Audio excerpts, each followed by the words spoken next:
Donc, je m'appelle Cathy Deher, je travaille depuis 10 ans dans les titres-services pour la firme Blink.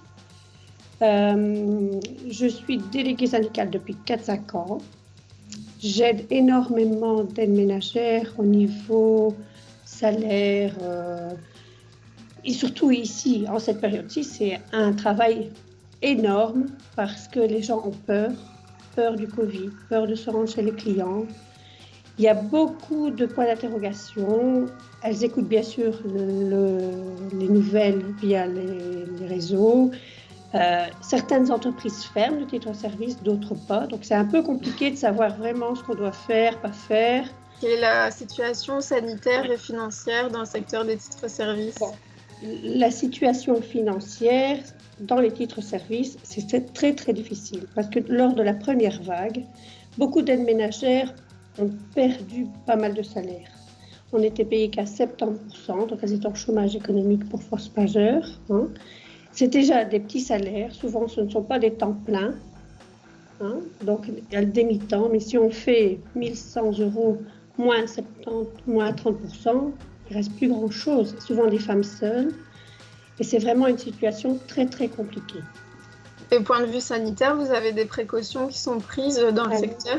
Oui, mais pas toujours respectées par les clients.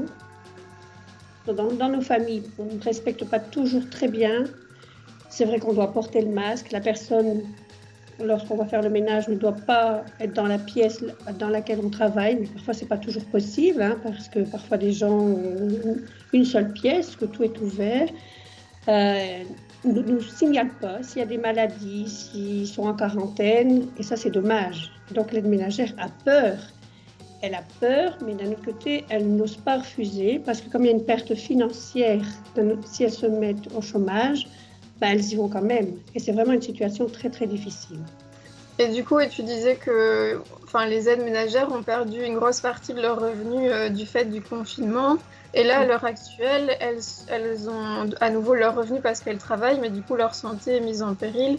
Finalement, qu'est-ce qui est normal là-dedans ? Quelle situation est préférable ? Moi, je parlais à beaucoup d'aides ménagères. Elles ont dit on doit reprendre le travail parce que financièrement, elles n'en s'en sortent plus parce que ce sont souvent des femmes seules. Donc, payer à 70%, c'est déjà du tout juste en notre temps. En plus, il faut penser aussi qu'elles vont perdre au niveau de la prime de fin d'année. Donc ça, il n'y a pas de chèque repas. Donc non seulement c'est 30% du salaire en moins, mais il y a tout ça qui s'ajoute aussi. La prime de fin d'année, on le voit déjà aussi, c'est une centaine d'euros en moins pour beaucoup de personnes. Et c'est énorme pour ces aides ménagères. Ce qui s'est passé, c'est qu'on a vraiment créé des groupes de soutien via les réseaux sociaux, Messenger. Il y a une page Facebook de la CSC pour ne rester pas isolé, parler. Et c'est vrai que notre groupe, on a un groupe de délégués CSC dans les aides ménagères. Et puis moi, j'ai un groupe via mon travail. Et je trouve que ça, c'est important de se soutenir. Et j'ai vu beaucoup de gens qui avaient le moral vraiment... Pas de morale, quoi. Vraiment difficile pour elles, cette période-ci. Et ça, on peut se soutenir comme ça. En plus, vraiment, des aides ménagères se sont retrouvées avec la fin du mois, avec rien dans leur frigo. Et on a vraiment vu un soutien de au niveau des délégués de la CSC, en titre-service, on a vraiment vu un soutien et j'ai trouvé ça génial, quoi. Ah ouais, chouette. C'était super, on est allé porter des colis. Certaines aides ménagères ont donné un peu d'argent, d'autres ont donné des pâtes, de l'alimentation et j'ai trouvé ça super. Les entreprises de titre-service, est-ce qu'elles mettaient en place des choses au point de vue sanitaire, par exemple envoyer des courriers aux familles chez qui les dames vont nettoyer pour prévenir ou des choses comme ça ? C'est vrai qu'en tant que délégué, on a demandé pour que les familles reçoivent un courrier avec tout ce qu'on devait faire. Beaucoup d'aides ménagères ont reçu une formation sur le Covid aussi. Et donc, on a reçu des masques, on a reçu du gel, on a reçu des mouchoirs en papier. Vraiment, tout ça au niveau de l'entreprise, ça a quand même été fait. Ils se rendent compte que c'est très, très difficile. Oui, donc ça a été fait quand même. Ouais. Mais est-ce qu'il y a un acte collectif de solidarité qu'en tant que citoyen ou en tant que syndicat, on pourrait faire en plus pour aider les travailleuses de titre-service? Mais donc, pour aider, il y avait 3 éléments. Donc, c'est l'isolement. Donc, ça, c'est l'isolement. Et donc, on a dit qu'on s'était aidé au niveau d'un groupe Messenger et tout ce qui s'ensuit.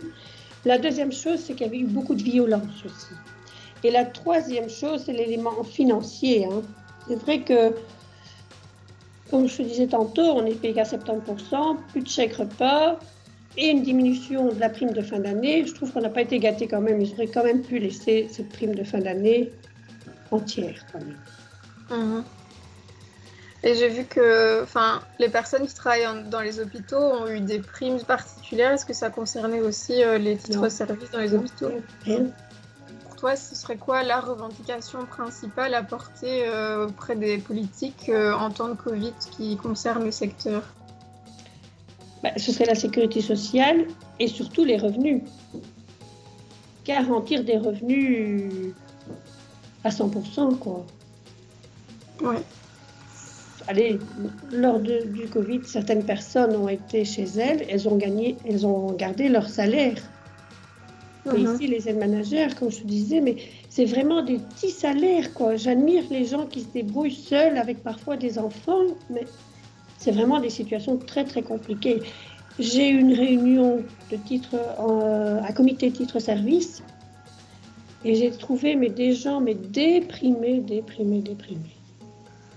Ça m'a même fait mal au cœur, quoi, parce que j'ai vu tous ces gens qui n'avaient pas le moral et qui pleuraient, quoi. Et je me dis que les situations vont être difficiles.